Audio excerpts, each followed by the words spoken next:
En fait de passion, nous n'en avons aucune.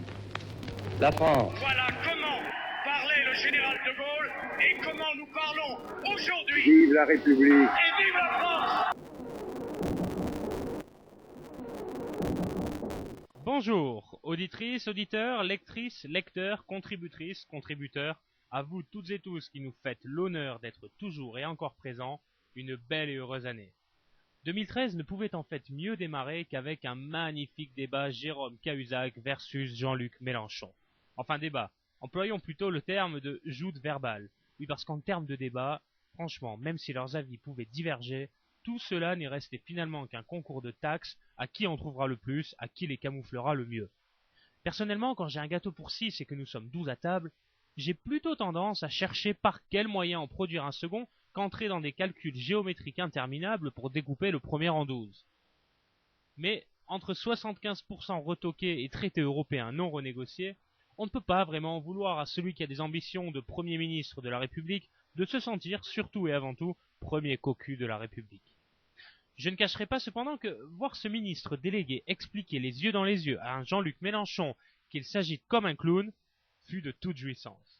Ah, il en avait bien besoin, notre cher Jérôme, de se défouloir après la traque charognarde qu'avaient lancée contre lui les copains de l'extrême gauche de chez Mediapart. La vérité éclatera un jour, et tous les doutes sont encore permis. Mais 2013 pourrait bien être la fin de ce pseudo-média si la gauche se rendait enfin compte que ce qui a été sa Bible incontestable n'est en réalité qu'une bonimente incontestée. Et c'est d'ailleurs certainement tout ce qu'il resterait d'incontestable à bâbord, au vu des incohérences affichées bien que non avouées. Alors que Madame Belkacem se défend d'avoir fait quelque prosélytisme que ce soit, expliquant pourtant dans une école publique que le mariage homosexuel serait une avancée, Vincent Peillon, quant à lui, demande aux écoles privées catholiques de ne surtout pas éduquer les enfants dans un esprit catholique. Non, monsieur Peillon, personne n'est venu voler de petits enfants pour les y enfermer.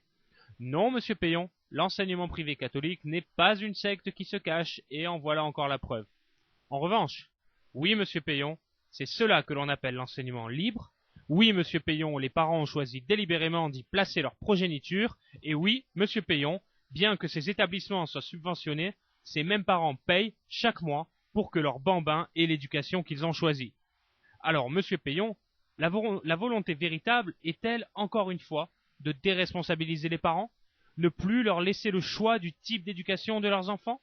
Quand pourrons-nous enfin sortir de cette idéologie destructrice où quiconque pense différemment a tort et doit forcément se taire avant de s'exécuter?